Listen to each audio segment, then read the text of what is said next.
Okay, welcome to the Heal and Now podcast. This is a third part in a three-part series, which is the course and direction. And the course and direction is really about moving from one space of how you feel, your emotions, your experience, into another space. And in the first part, we covered comparison and where we move from when it comes to comparison, when we find ourselves in that state of comparing, where we begin to create separation, because you can only have this idea of separation through comparison. And I just want to make that clear that, that's, I'm not going into differentiation as such. Like, we are different, and that's what makes us unique and beautiful, and the ability to synergize together and find the complementaries in each other. The kind of comparison that I was covering in the first video was really when it's coming from a sense of lack, where you're comparing yourself to another person. They have that, so that means this for me. I must be a bad person, or I don't have what it takes to, um, I'm unable to manifest, or things like that. And in coming podcasts, I'm going to cover um, differentiation a little bit more. And so I'm really looking forward to that one. But comparison is when we go into that human low vibration comparison, it just doesn't serve us. We're creating a lot of separation instead of realizing that we are all awareness, having this incredible experience. And the differences there, which we do not need to compare, are what we need to embrace. We don't need to compare ourselves to each other. We are all part of the same movie, all part of the same existence, having a perspective from a particular point of view. So when we say point of view, you're having your experience from where you're at right now, and I'm having mine from where I'm at. And the only thing that really is that we fall into the illusion of is that ultimately, at the end of the day, it's all the ultimate, the one, the the pure consciousness that is experiencing the whole thing. So we're all experiencing together. That's what we share in common. And we don't need to go running ourselves down. That's where we move into criticizing. So comparing is looking at one thing and another and trying to shape them up against each other. In the second podcast, we went into complaining. So sorry, in comparing, the course of direction, when we find ourselves comparing, is to move from comparison to compassion. Okay, so when we have compassion, when we know that we don't know what's going on for other people, that we don't know the ultimate outcome in life, we don't, no one has an idea here. Then we can let go of comparison and move into compassion, knowing that we don't know. And so you're best to move into compassion, because ultimately none of us know what's going on for each other.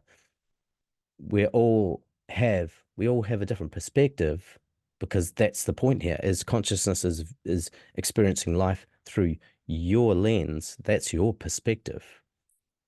Ultimately, it's consciousness's perspective, but as that is funneling through this particular vehicle,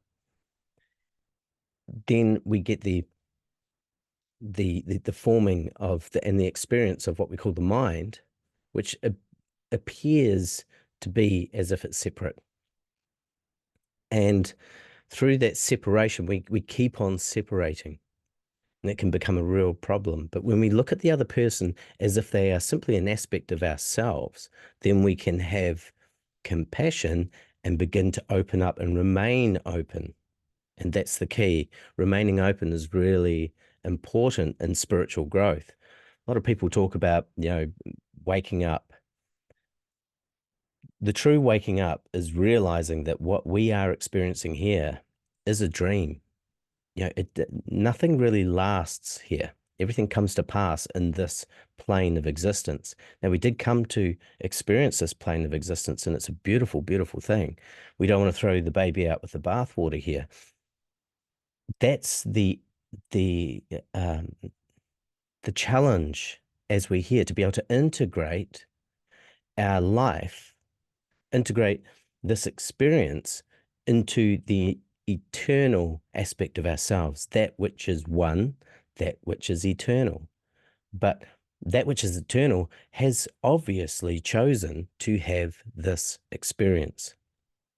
And so, can we let that be and not fall into comparison and have compassion on each other, understanding ultimately under the surface, we're all one? There's one actor behind it all, and that is the ultimate, the one. And these characters that we're playing, we truly believe we are the character, and we are that too. And that's where I say it gets so tricky to understand that we're having an experience, a human experience, and it's very short in its duration, and yet we put so much importance upon it instead of allowing ourselves to simply be the passenger in the ride, to simply be the witness, the one viewing the movie and watching. So compassion is how we move away from comparison. And then the second one was on complaining.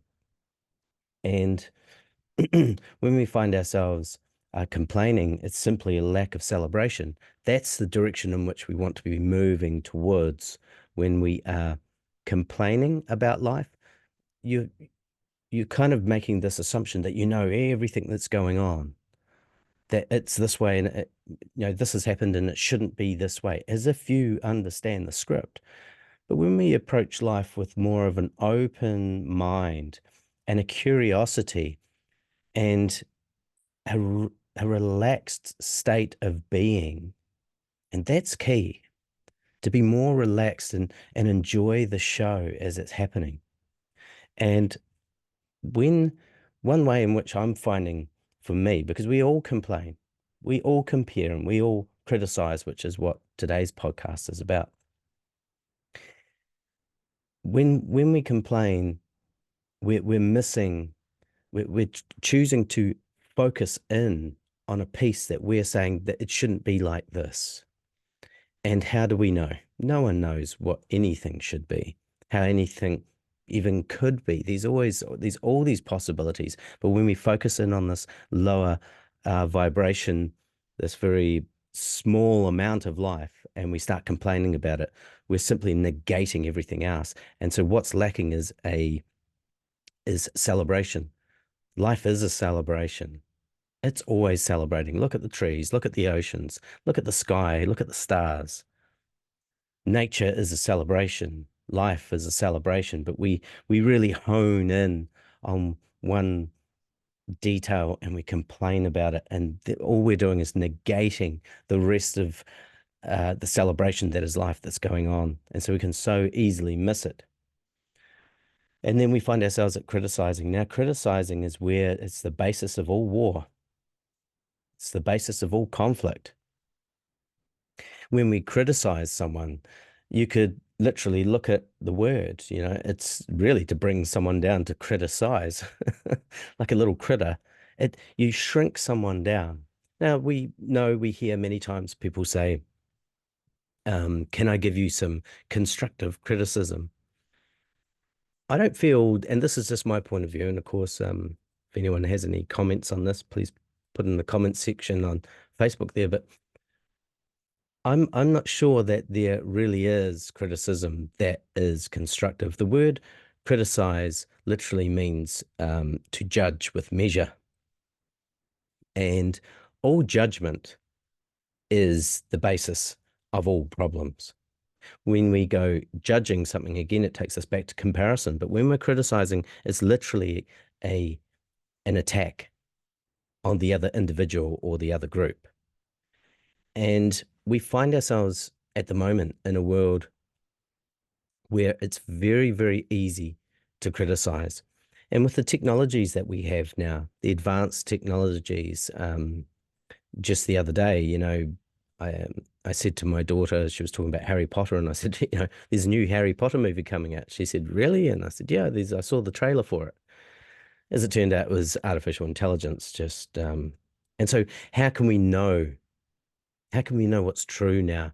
And what I came to understand in this technological advancement that we're going through is this huge chasm being created in the connection.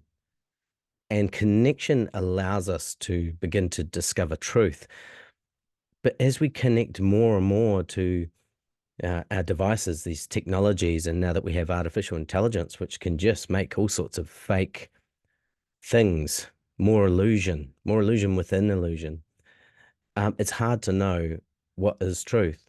And so it can become, I can see how criticism of tearing each other down can become very easy. When we look at propaganda, propaganda is really just giving you part of the story, not the whole story. And propaganda is there to drive criticism. Okay. So think about that. In this day and age that we live in, we hear about wars and rumors of wars. I sound like I'm coming from the apocalyptic scriptures now. It even says in Revelation in the Bible, yeah, when will these things come to pass? The end of the age. In some ways, it's been translated the end of the world. And Christ said, "You'll hear of wars and rumors of wars and all that." And I think there's something really to to look at, the rumors of wars. It's it's the propaganda. Propaganda is not truth. All propaganda is just part of the story. In fact, all marketing is just part of the story. We're heavily in the commercial sector. The marketing gets you to focus in on something you're lacking. The way that marketing works is to provide this lack in you so that you begin to want to go forward in buying a product. Okay. So they're getting you literally to criticize yourself. I don't have this, and so now I'm not enough. These comparison, these complaining and criticism. See how this unholy trinity can begin to work within you. And the whole point of this course is to help you understand that as long as you have comparison, complaint, and criticism in your life, you're going to be really, really pushing shit uphill on a hot day. It's very difficult to be happy and joyful and experience this incredible experience, this incredible existence, the movie that it is. We miss so much of it when we fall into these 3 C's that destroy happiness. Finding yourself comparing, simply have compassion. Begin to open up the heart, open the mind, and see a little bit more. You're just not seeing enough. You're focusing in, and you can run into trouble. You don't have this broadband awareness. And then, if you find yourself complaining, there's a lack of celebration there. Life is a celebration. Again, you're focusing on a small part, and you're missing the broader picture, the broadband awareness. I always try to encourage my clients to have a broadband awareness. Try to avoid focusing. The mind loves to focus, and I'm going to be doing some podcasts on the mind and the problem that it poses for us and how it hinders our spiritual growth, our physical growth, mental growth, all of that. And then, of course, when you find yourself criticizing, if you're criticizing, you need to make movement from criticism to connection. That's what's lacking there. The only reason you're beginning to criticize someone is you don't know. Again, so you're going to need to have compassion in order to undo any kind of criticism. You're going to need to realize you're comparing, you're complaining, and then the final part is criticism, when you start tearing people down. And as I was saying before, we have wars going on, we have rumors of wars. The propaganda will get you to focus on one piece. Now, when I look at, without getting into, I'm not going to get political here, and I could easily start tearing politicians down because they are the ones that do a lot of criticizing, a lot of comparing, and a lot of complaining. Okay, you look at politicians for yourself. Look at what they're doing. Now, the only reason And it sounds like I'm criticizing here, and I am to a degree.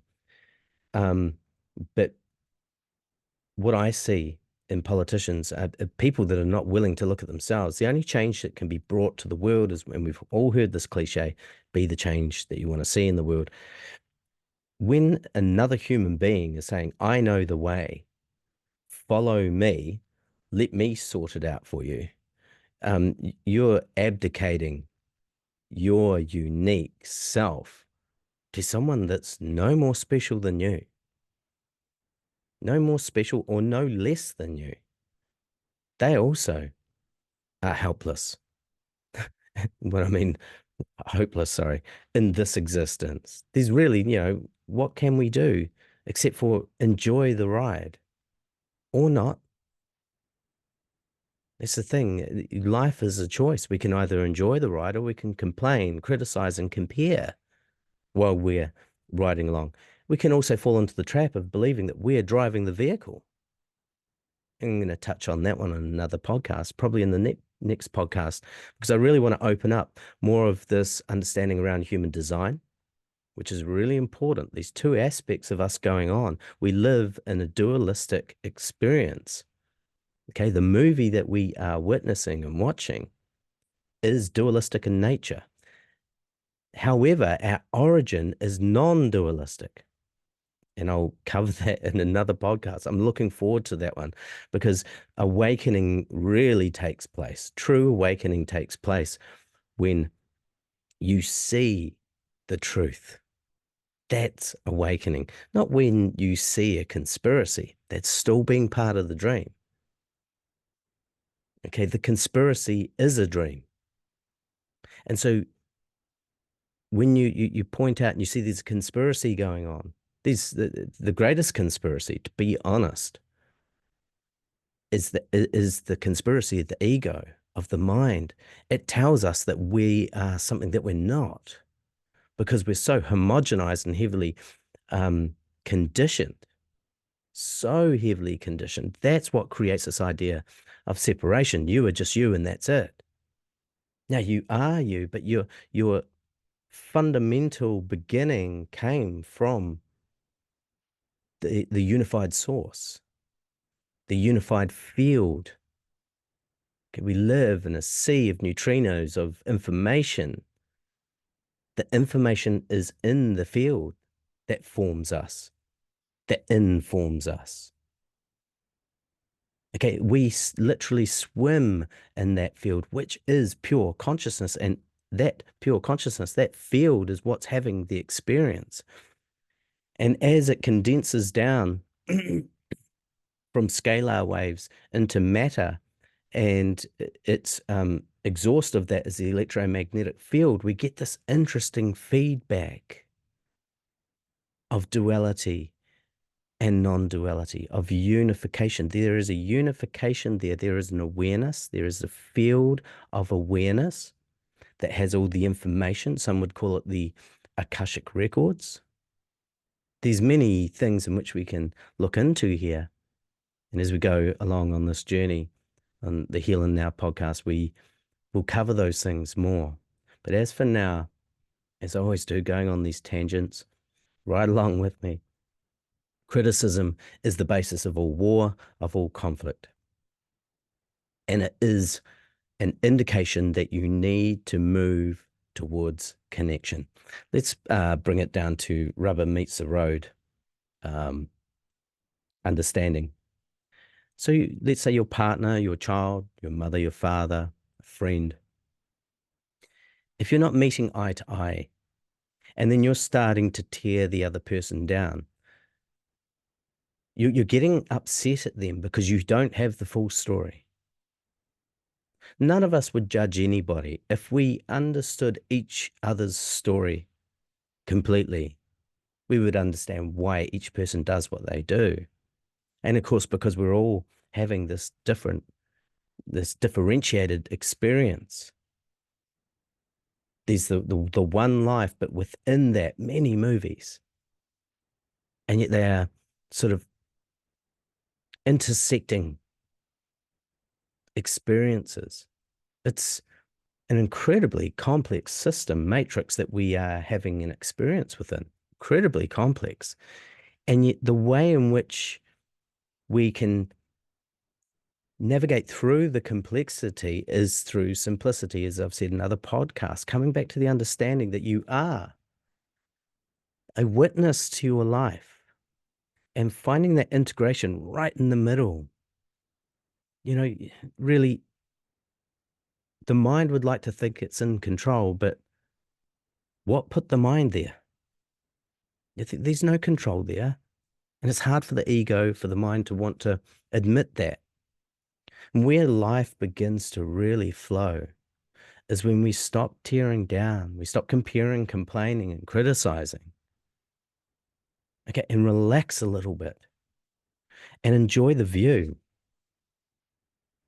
In human design, Ra Uruhu talks about the passenger, and that the passenger has this very kind of passive role in our existence. But the body consciousness, now that's another whole thing. It has its own mechanics, has its own structure. You look at it, it's you come in with a very specific makeup to you being able to play out the role you've come to play. And yet we have not been given the script. As I delve deeper into human design, I realize that the body has been given a script. The information is there. You are going to be a particular way, and there is a way in which you can experience life in what Ra calls being correct, as opposed to being the not self. The mind is the not self. The mind is that internal voice that complains about what the vehicle is up to. You think about it. What is it that compares, complains, and criticizes? It can only be the ego. And the ego is the societal structure that has been programmed into you. We've all been programmed to nurture the ego. All the ego wants is to be right. How did that program get into us? Well, we got sent to school, and all that we have to do is get it right, get it right, get it right. And when we don't get it right, it becomes, we can begin to criticize ourselves because it's an outside source. It's something outside of our own authority telling us that's not correct.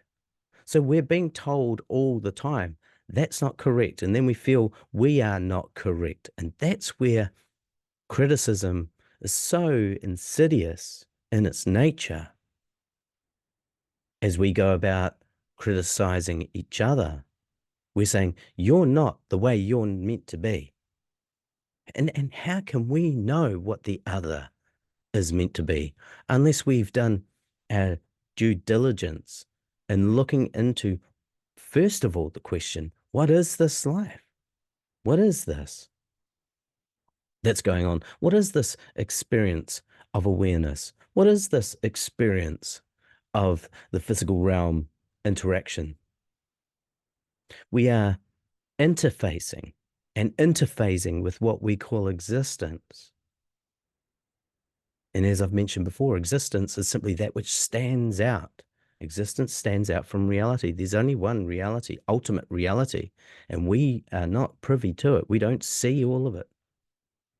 We only see 0.0035% of the visual spectrum, so we do not experience reality. We experience existence. Existence stands out from reality. It appears to be. And so when we can be walking in the dream, but be dreaming no more, as the band Live says, then we wake up.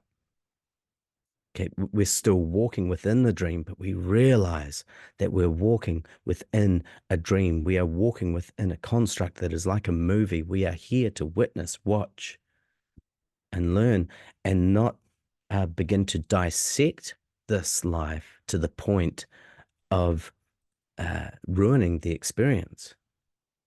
When we criticize each other, we're literally just tearing ourselves down. When we find ourselves criticizing, we realize that we need to move towards that inner experience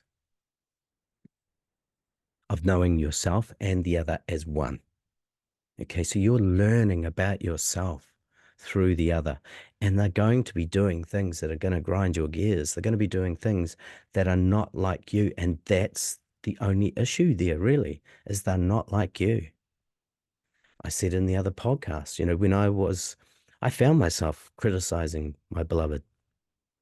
And what I realized it was I was complaining, I was criticizing, I was comparing, I was doing the whole lot. I was really letting the ego have a field day.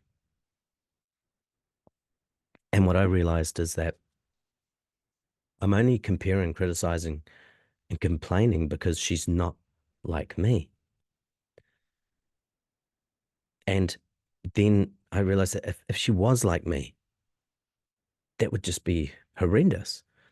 You think how difficult it is for yourself just to deal with yourself. Just to know yourself is difficult enough. Would you really want to try and know two of you? And imagine living in a world where the whole world was like you. There would be no differentiation. And so we actually wouldn't know ourselves. We know ourselves through the differences.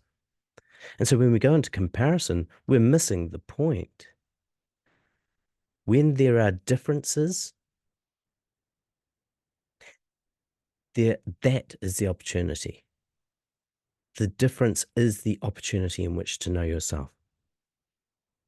Because you're knowing this thing that's not like your ego, not like your mind. It's not functioning like your mind. And so you can allow them to be a mirror to yourself, to pick up on that thing which is agitating you. You've got to realize that agitation's happening inside of you.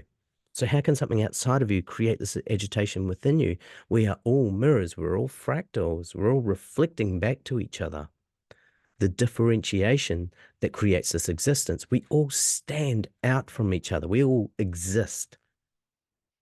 But if we were all to be in reality, we would just be that oneness again. There would be no difference between us. My stepdaughter said to me one time, well, she was complaining and she was criticizing. She was tearing herself down. And she said something along the lines of, I don't deserve good things or something like that. And I said, what makes you think that? And she said, I just don't. There wasn't really a good basis for it. But I said, well, what about other people? Do they deserve good things? And she said, yeah. And I said, then why not you? And she said, because I'm different. And I turned to her and I said, and that is what makes us all the same. It's our differences that make us one. It is our differences that make us the same. That's where we can take this understanding. There's a lot of teaching out there around non-duality, and I went deep into the world of non-duality, deep into it. And you can really fall into another spiritual ego there, this non-duality. We're all one without integrating the experience. The reality is we're all one, but the existence is a multiplicity of experience. It's fractalized consciousness looking back upon itself. And is that not what God is doing? Whatever God is, without getting religious. But this is the part that we need to integrate, is the understanding that ultimately we are one. That is the reality. But the existence that we live in is a dualistic experience. Reality, God, knowing God is just awareness being aware of itself. You can practice that yourself. You close your eyes down, bring your awareness to the body and what it's doing. Watch that for a while. And then bring your awareness to the mind and you watch the mind for a while. And then turn awareness upon itself. And if you go through the process in a very genuine way, you realize that awareness, being aware of awareness, is just aware. There's nothing going on. Awareness is just aware. Awareness doesn't do anything. And that's where we get tricked into believing that the mind is awareness. No, the mind is a differentiation within awareness. It is that same consciousness It's of the consciousness scale of the um, non-physical consciousness. And then we have this other consciousness, which what we call the subconscious, which is or can be, there's parts of it's conscious as well when we're aware of it. But the body, it has its own consciousness. You can we know that because let's say you fall into a coma, the body just keeps on going, it keeps on living. And interesting, the vehicle that you have, it has this intelligence, has this in it, this programmed intelligence into it. It gets on doing what it does. And the life that we're here to live is to bring those to really integrate those. There's the witness, the very passive side of us, which is spirit. We could call it spirit, but that in human design they call it personality. It's that part that is kind of witnessing what's going on. The ego, it's watching, but what we've been trained to do is override the system with the ego. So we're overriding the body, we're overriding design, and unless you know your human design, you can easily fall into the trap of trying to be like everyone else and fall into that homogenized experience. This world that we live in is as Ra talks about, is deeply homogenized, where we're all, it's like a cookie cutter society, especially in the Western influence. We're just all treated the same. Find your purpose, find a job, get married, have children, but this goes on, without integrating the understanding the intelligence of the body. You have this vehicle and your consciousness, it's journeying along in this vehicle, but it's been programmed by this dominator culture. We've been programmed that the mind will control the vehicle. And yet I've practiced this for myself. When I begin to relax, and through understanding my human design, I'm a 6/3 projector, which means, I'm my aura, the way it works is that it's absorbing and penetrating. And with my aura being absorbing and penetrating, I'm able to glean information and a knowing from others just by connecting in with them, especially one to one.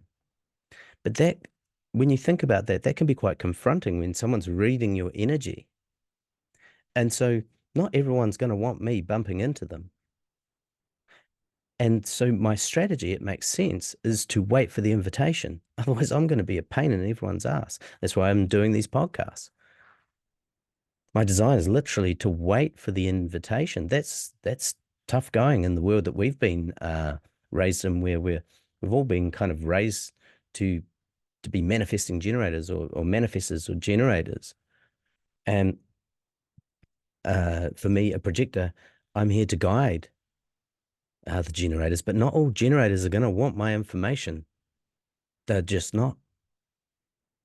And so it's built into the system, into the human design system, the way in which I work, where I'm correct, is to wait for the invitation. Because if I have the understanding, the knowledge, it's best to wait for the invitation. So in this knowledge, I was able to stop criticizing myself because I was comparing myself to others and trying to be like a generator. I don't have a renewable source of energy like generators do. I'm a projector. I'm here to guide. What that entails is a lot of knowledge, a lot of studying, a lot of research, and just doing that. And I have to be patient and wait for the invitation. And if a generator or a manifestor or a manifesting generator for that matter comes to me and says, I think you've got something, has a question for me, that's the invitation at which I can then come forward, and they'll only get gold. But if I walk up to someone and start shooting off at the jaw, oh, I know what you need this, I'm not correct, because a projector needs to wait for the invitation. I will go into this in other podcasts, but the reason I bring this up is that there are 4 auric types, and when we can understand that they are different and they work differently, then we can We can begin to stop criticizing each other. You see, generators, they need to wait to respond and not initiate things. Not like a manifester is there to initiate. They're a smaller percentage of the population. And then you have a 1% of the population, which is a reflector, and they are uh, often very misunderstood because they are literally like a walking mirror. And so, they can upset people a lot, but it's not them upsetting people.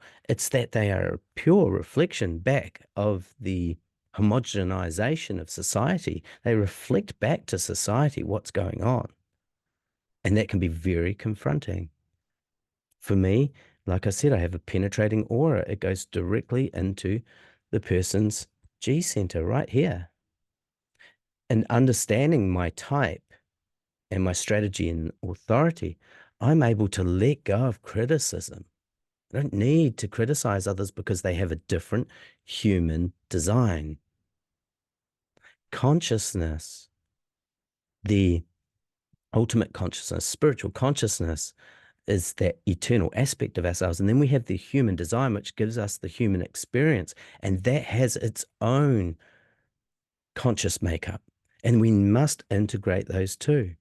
And when we understand our human design, which is what I'm now doing, bringing in a program I call attractivation. There's a reason why people are struggling to manifest certain things in their life. Because if they don't understand their human design, then the passenger has no idea of the vehicle and the way that it works. It's the passenger will be busy looking out the window, looking at how everyone else is doing it, and then trying to do it that way. Do it the way that the world is doing it, that others are doing it. But understanding your design is when you can begin to relax the two aspects of yourself, the dualistic aspects of yourself, and create an integration where you understand the vehicle has a particular mechanic about it that I need to integrate with. That's what we call integrity, is when the spirit and the body are in pure understanding of each other. They are integrated, not separate. The mind is not here to control the show. It takes in all the information. It's meant to watch and witness and enjoy. And when you understand your human design, then you know your strategy and authority, and you stop giving your authority away. That's why the dominator culture wants to homogenize us, to override your innate intelligence of the body and your innate knowing of spirit. So once we are all homogenized, we're not then expressing our true authentic self, which we need the differentiation. We need that. We all need to be different. Otherwise, how can we know ourselves? We don't know ourselves through sameness, through homogenization. We don't know ourselves through that. We know ourselves through the differences. But we've been heavily conditioned, and we go into complaint and criticism and comparing because we've been told it should be this way. Hey, Janie, nice to have you on.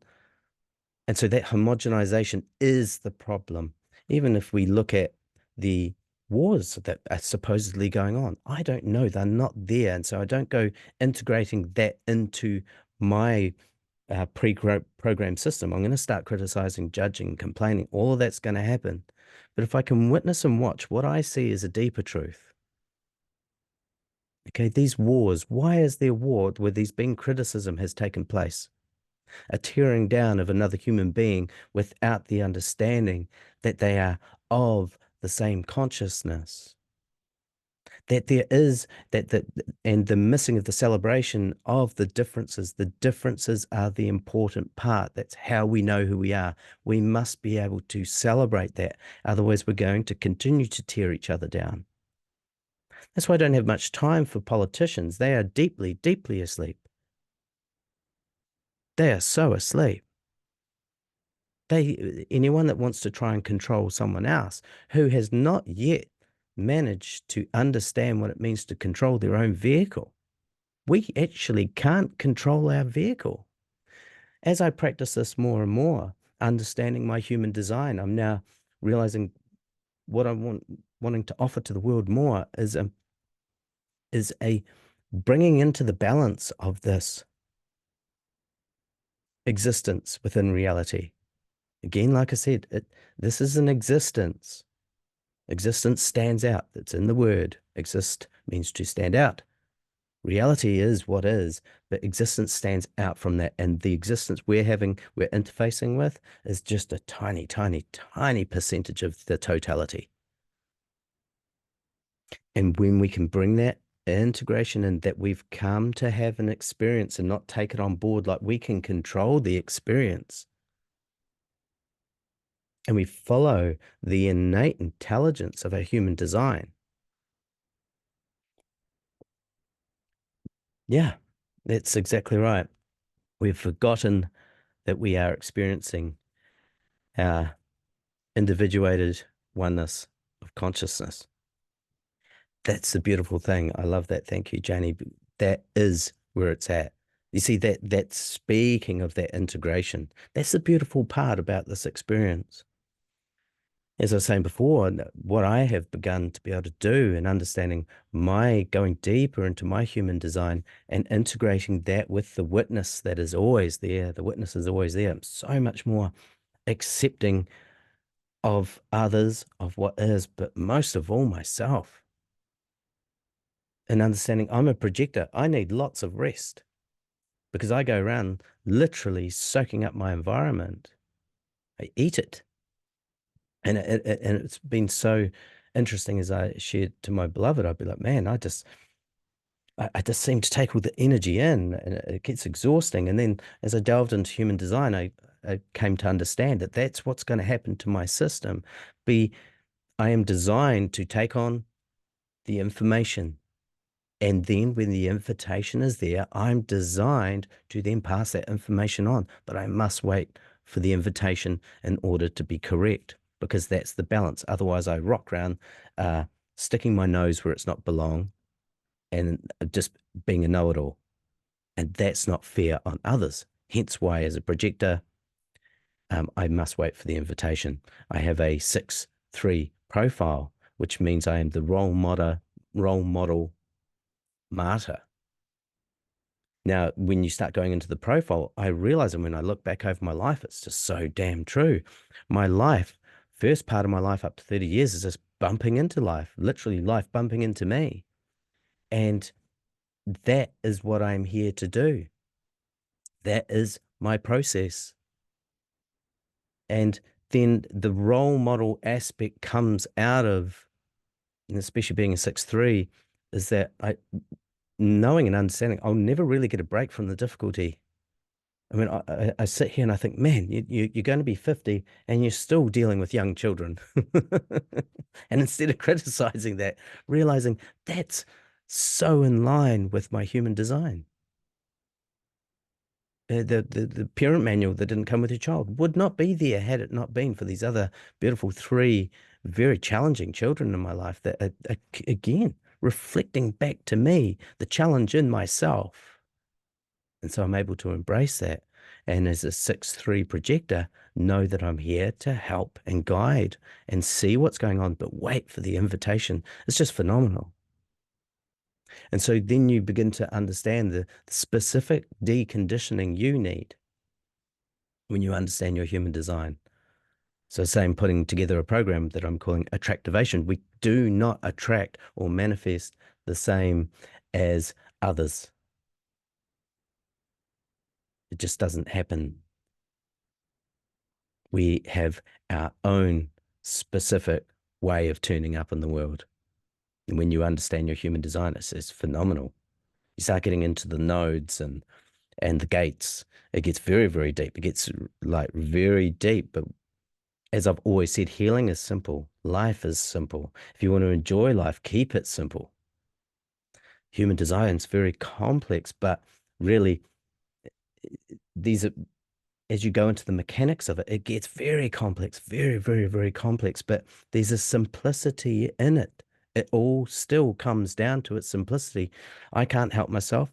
I'm a projector. I have to know. Like a scientist, a lot of scientists would be projectors. They just need to know, because that's how a projector energizes themselves. They don't have a defined sacral, which means they don't have this renewable source of energy, not like a generator, which make up around 70% of the population. This is a generator's world, but the reflectors are, the projectors are here to guide the generators. The generators have this source of energy they can just tap into. They're called an energy type, same as the manifesting generators.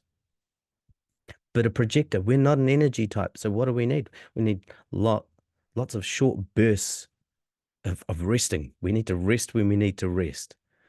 The generators have a far greater sustained energy source, especially now for a generator. What's key for them is their energy won't last very well if they're doing something that's not aligned.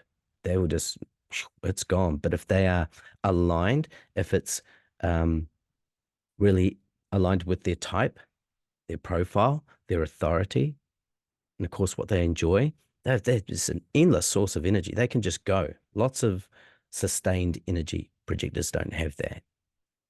And in understanding my design type and then beginning to experiment with it, I'm finding greater ease in life because I'm designed to function a particular way. And then my more unseen aspects, spirit, soul, whatever you want to call it, personality, they talk about in human design. And then there's the passenger. There's many ways in which you can look at it. But for me to experience life with greater ease, when I embrace my projected design and my profile, my not, be, and I'm aware of my not self theme, which for me is bitterness. If I find myself in bitterness, I have fallen out of correction. I'm not correct. I'm not functioning. The two are not integrating well. The mind is now trying to tell the body how to be outside of its design. And that's why sometimes we find ourselves in that place where I don't know what's going on. I don't know what the problem is. It's just not working. You see, if you're a generator and you're trying to initiate things like a manifester, then you run into trouble. You just run into resistance. Human design helps you learn how to not run into resistance. And so what I'm doing with human design is sharing this with people. I know so many people that have looked at their human design. They've even had a report done, and they haven't read it. Human design is, because of it looks so complex. If you don't have someone to kind of guide you through it, and then even just give you the nuts and bolts of it, the real simplistic parts of it. For me, my authority is splenic. So I just like that. I know whether it's a yes or no. The spleen is always, the spleen is there to keep the body alive. It knows, it's really dialed into survival. So we could call it intuition, but that's also connected to the solar plexus as well, the G center. But the spleen is really, people with that are splenic authority, that they really don't get sick very often. They have very strong energy there because they have this inner knowing that directs them away from things that are not healthy. It's just a no. You don't know how you know, but it's with a splenic authority. So I just listen to that. I don't know how I know, but it's a no or it's a yes. The body will tell me, my spleen will tell me, because that's where my authority is. And look, as I go through the experience, this is the case. This is how it works. It works really well. And in owning that and in owning my projector type, I now rest when I need to. I realize that, especially in a very busy home, I'll get depleted very quickly if I don't withdraw. If I feel really exhausted, tired, if I'm beginning to feel bitterness coming up, I'm not honoring my design. And I need solitude, and then I need to go back out into the world. And when I honor that, I listen to my spleen. It's so crazy. So as a projector with the splenic authority, I listen to my spleen and I wait for the invitation. And oh my God, life gets so much easier. For a manifester, they're going to have the insight. They're going to have this knowing come through. They are here to initiate, but um, their strategy is to inform. They must inform people, not ask for permission. No way, not for a manifester. They don't need to ask for permission. They just need to inform, because in this world, without knowing their type, what they're quite prone to doing is just doing stuff and not letting people know. But if they let people know, they won't run into as much resistance. The reason I'm bringing up these aspects of human design is that often we're criticizing each other, because this podcast is about criticism and moving out of criticism, moving from criticism to connection. But when we can understand each other's differentiation, the very innate differences and the different types of auras that we have. There's 4 different types of auras. And then from there, we have different profiles. And then from there, we have a different strategy. And then you get into the channels and nodes and go deeper into it, and you can really drill down. But it always comes back to the simplicity. Honor your type, honor your strategy, honor your authority. Start there. And then life just happens like a movie. You begin to enjoy the show. Instead of thinking like we are really quiet without criticizing. We really think we're in control. And that's where we fall. And that's where we end up criticizing ourselves too. Because these things that will happen that we think we did really well, and then all of a sudden things aren't going so well. And so who are we going to criticize? Ourselves. But the thing is, this is simply, it's, I don't really want to go into it, but these aspect of this is destined. And I have to be a little bit careful there, but there's an aspect of this that the information is already in the field. So it's, past lives and all that. So I think there is no time. That's a construct. So if time is a construct, and it is, animals have no sense of time unless they're domesticated. And then what has happened there is we've humanized them, and then they fall into the same neurosis as us. But you look at nature, it just gets on. And, they are dialed in with nature, the circadian rhythms there. They sleep when it's time to sleep. They eat when it's time to eat. That is Zen Buddhism. In Zen Buddhism, it's when hungry, eat, when tired, sleep. It's not difficult. So I'm going to leave that there for today as we go from criticism and moving into connection. Allow ourselves to connect. If you find yourself comparing, let go of that and move into compassion. Okay? That's all comparing is. It's a lack of compassion. And if you're complaining, it's just a lack of celebration. Life is a celebration. All of nature is celebrating all the time. Take a look at it. Join the party. And if you find yourself criticizing, it's simply because there's a lack of connection. Remember, that person is there to reflect back to you the aspects of yourself that you are here to witness and watch unfold and reform and heal. So hopefully that was, I think I have a client, so I have to go. Sending all my love. Thank you, Janie, for joining us. And I will see you all in the next podcast. Let there be light.